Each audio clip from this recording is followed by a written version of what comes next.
Hello everyone, कैसे हैं आप सब। स्वागत है आपका अपना यूट्यूब चैनल आदर्श अकेडमी में। मित्रों, आज हमारी कक्षा बहुत ही महत्वपूर्ण और ख़ास होने वाली है, क्योंकि आज हम लोग जो है 26 एग्ज़ाम के लिए सीटेट में सीडीपी के सिलेबस को हम लोग डिस्कशन करेंगे। जो पेपर 1 और पेपर 2 30-30 मार्क्स यानी कुल 60 मार्क्स के सीडीपी जो है पेपर 1 और पेपर 2 मिला के होते हैं। हम जानते हैं कि हमारी परीक्षा तिथि जो है 8 फरवरी को घोषित हो गई है, इसलिए हमें रणनीति के तहत काम करना होगा ताकि कम से कम समय में अधिक अंक अर्जित कर हम जो है अपने परीक्षा को बेहतर अंकों से पास कर सकें। तो मित्रों, आप हमारे इस आदर्श अकेडमी के यूट्यूब चैनल पर अवश्य जुड़ें, जहां सभी प्रकार के टॉपिक को जो है पढ़ाया जा रहा है, बताया जा रहा है। तो आइए हम जो है सीडीपी के लिए जो है इसमें मुख्य रूप से इसे 3 इकाई में 3 यूनिट में बांटा गया है। जो पहला है चाइल्ड डेवलपमेंट यानी बाल विकास। बाल विकास में जो है इसमें बच्चों के ऊपर किस प्रकार प्रभाव होता है अधिगम का, उसे किस तरह से जो है अधिगम दिया जाना चाहिए, उसके विषय में दिया गया है। तो पहला है हेरिडिटी एंड एनवायरनमेंट यानी आनुवंशिकता एवं पर्यावरण। तो बच्चों पर जो है आनुवंशिकता और पर्यावरण का कैसा प्रभाव होता है इसके बारे में दिया जाता है, क्योंकि हम जानते हैं कि काफ़ी हद तक बच्चा जो पर्यावरण से इंटरेक्ट करके सीखता है, उससे भाषा अर्जन करता है, उससे समझ को विकसित करता है। आनुवंशिकता जो है वह बच्चे पर असर करता है। एक जो है उसके बाद दिया गया ग्रोथ एंड डेवलपमेंट, वृद्धि एवं विकास की वृद्धि और विकास जो है बाल विकास में महत्वपूर्ण जो है भूमिका निभाता है। और दिया गया है सोशलाइजेशन तथा इंटेलिजेंस यानी समाजीकरण और बुद्धि। तो समाजीकरण और बुद्धि के भी इसमें प्रश्न रहते हैं कि बच्चे जो है किस समाजीकरण से सीखते हैं। प्राथमिक समाजीकरण क्या होता है, द्वितीयक समाजीकरण क्या होता है, और बुद्धि के प्रकार कि किस प्रकार की बुद्धि होती है, शाब्दिक बुद्धि होती है, अंतर्वैयक्तिक बुद्धि होती है। इस तरह के प्रश्नों को जो है लगातार पूछा जाता है। और कुछ मनोवैज्ञानिक है जैसे जीन पियाजे है जिन्होंने संज्ञानात्मक विकास का सिद्धांत दिया है। लेव वाइगोत्स्की है जिन्होंने सामाजिक सांस्कृतिक सिद्धांत को विकसित किया है। और कोहल वर्ग है जो नैतिक विकास का सिद्धांत विकसित किया है। तो इन सभी सिद्धांतों के बारे में हम लोग विस्तार से चर्चा करेंगे अगली कक्षा में। आज हम जो है कुछ प्रश्न देखते हैं जिसमें दिया गया है जो है अभिकथन और कारण दिया गया है। तो अभिकथन ए में दिया गया है कि प्रभावी शिक्षक खुद को शिक्षार्थियों के दैनिक जीवन और उनकी सामाजिक सांस्कृतिक पृष्ठभूमि से परिचित कराते हैं। तो आर है सीखना एक सामाजिक संदर्भ होता है। यह प्रश्न 14 दिसंबर 2024 को पूछा गया है। यहाँ पर प्रश्न इसलिए रखा गया है कि हम देखेंगे कि बाल विकास में जो है चाइल्ड डेवलपमेंट में जो है किस तरह के प्रश्नों को पूछा जाता है। तो यहाँ 1 नंबर में दिया गया है कि प्रभावी शिक्षक खुद को शिक्षार्थियों के दैनिक जीवन और उनकी सामाजिक सांस्कृतिक पृष्ठभूमि से परिचित कराते हैं। यह कथन बिल्कुल सही है, क्योंकि जब तक बच्चा को जो है सामाजिक सांस्कृतिक पृष्ठभूमि के बारे में जानकारी नहीं देगा तो बच्चे का जो मानसिक विकास अस्थिर रहेगा। और आर में दिया गया सीखना एक सामाजिक संदर्भ होता है। यह भी कथन बिल्कुल सही है, क्योंकि बच्चे जो है अधिगम जो करते हैं वह समाज के संदर्भ में समाज से सीख कर भी करते हैं। इसलिए इस प्रश्न का सही उत्तर होगा 3। ए और आर दोनों सही है तथा आर ए की सही व्याख्या करता है। हम आगे देखेंगे। इसी में दूसरा प्रश्न है जो वाइगोत्स्की और पियाजे के सिद्धांतों के परिप्रेक्ष्य में पूछता है, जिसमें दिया गया है प्रश्न कि वाइगोत्स्की तथा पियाजे के परिप्रेक्ष्यों में एक प्रमुख भिन्नता है।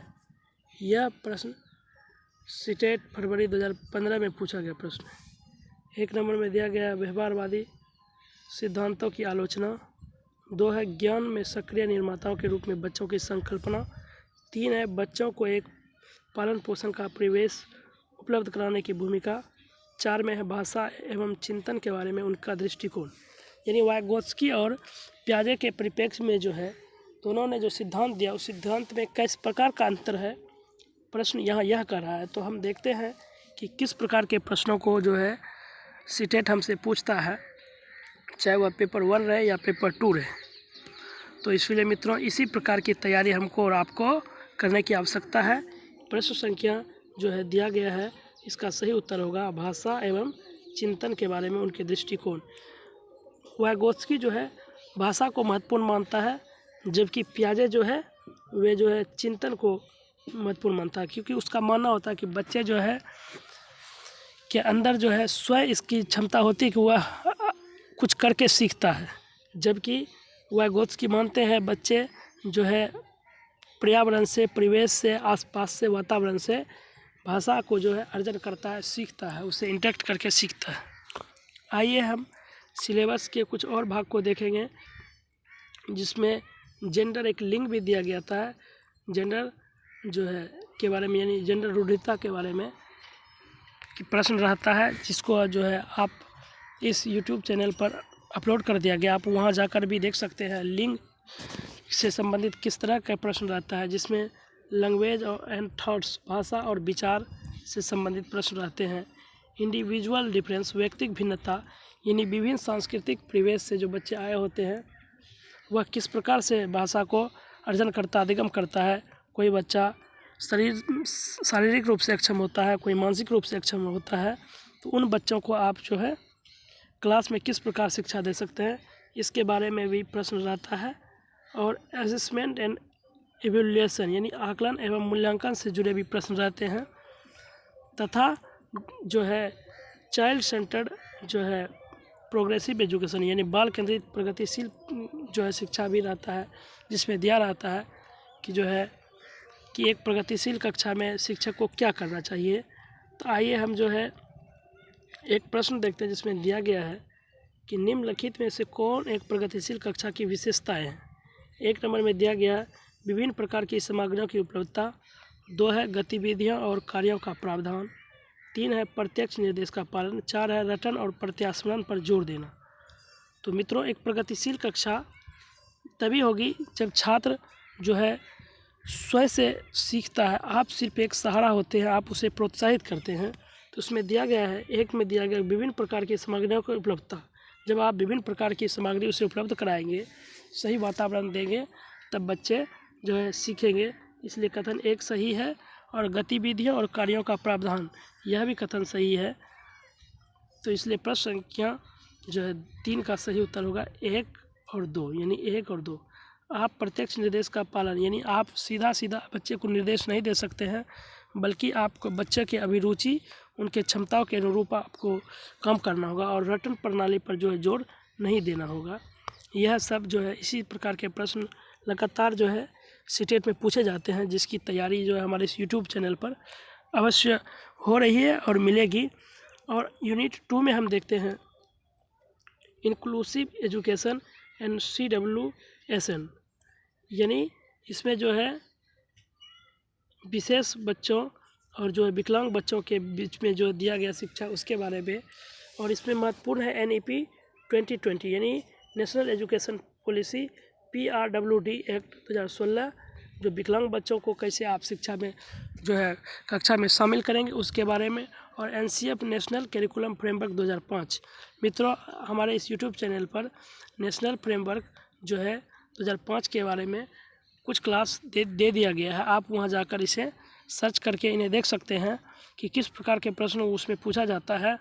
और इस पर हम जो है आज NEP 2020 के बारे में एक प्रश्न देखते हैं, जिसमें दिया गया है कि राष्ट्रीय शिक्षा नीति 2020 के अनुसार शिक्षा को यानी राष्ट्रीय शिक्षा नीति 2020 के अनुसार शिक्षा को 1 नंबर दिया गया केवल पूर्व निर्धारित विषय वस्तु पर केंद्रित होना चाहिए, B है समस्या समाधान पर केंद्रित होना चाहिए, C है अधिगमकर्ताओं में समालोचनात्मक चिंतन का विकास करना चाहिए, D है अन्वेषण निर्धारित और खोज आधारित होना चाहिए।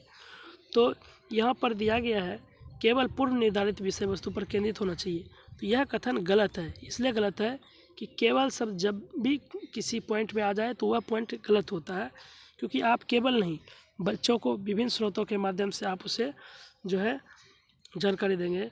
और इसमें दिया गया समस्या समाधान पर केंद्रित होना चाहिए, यह कथन सही है। अधिगमकर्ताओं में समालोचनात्मक चिंतन का विकास होना चाहिए, यह कथन भी सही है। अन्वेषण निर्धारित और खोज आधारित होना चाहिए, यह कथन भी सही है। जब अन्वेषण आधारित यानी खोज आधारित अधिगम होगा तो बच्चे उसमें जो है क्रिटिकल थिंकिंग पे अधिक जो है जोर देंगे। इसलिए इस प्रश्न का सही उत्तर होगा BCD। तो BCD कहाँ दिया गया है? इसमें जो है BCD नहीं दिया गया है, क्योंकि यह प्रश्न जो है सीटेट जनवरी 2022 में पूछा गया था और NTA के द्वारा ड्रॉप कर दिया गया था, क्योंकि कथन एक गलत है। इसलिए BCD यह तीनों कथन सही है।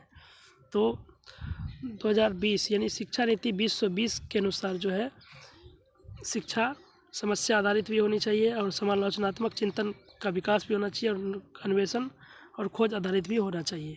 इसी तरह के प्रश्न लगातार पूछे जा रहे हैं, कथन आधारित अत्यधिक प्रश्न पूछे जा रहे हैं, ताकि छात्र जो है जो कल शिक्षक होने वाला वह जो है तर्क वितर्क कर बच्चों को पढ़ाने में सक्षम हो सके। और दिया गया है यूनिट 3 में दिया जाता है लर्निंग एंड पेडागोजी यानी शिक्षण एवं शिक्षा शास्त्र। इसमें अधिगम एवं शिक्षण के जो है अनुरूप प्रश्न दिया जाता है और अभिप्रेरणा और अधिगम दिया जाता है, संज्ञान एवं संवेग। मित्रों, आप हमारे इस YouTube चैनल पर जाएंगे, वहाँ जो है विभिन्न टॉपिक के प्रश्न अलग अलग दिया गया है, भाग 1 भाग 2 करके। आप वहाँ जाएं और इसे अवश्य देखें।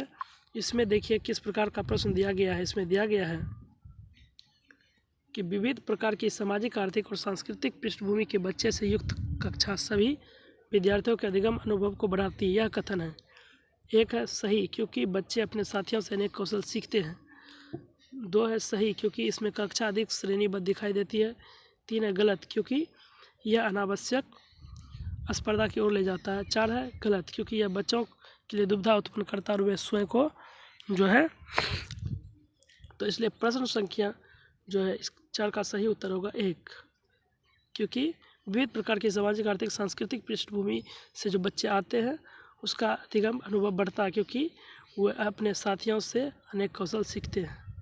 इसी प्रकार के प्रश्न रहते हैं। मित्रों, जो है आज की कक्षा हमारी यहीं पर अब समाप्त होती है। आप आदर्श एकेडमी के इस YouTube चैनल पर अवश्य जुड़े, जहां टॉपिक वाइज PYQ सीरीज श्रृंखला 2011 से लेकर 24 तक के सभी प्रश्नों को देखा जा रहा है।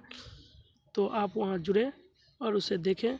आज की कक्षा समाप्त होती है। धन्यवाद, शुक्रिया।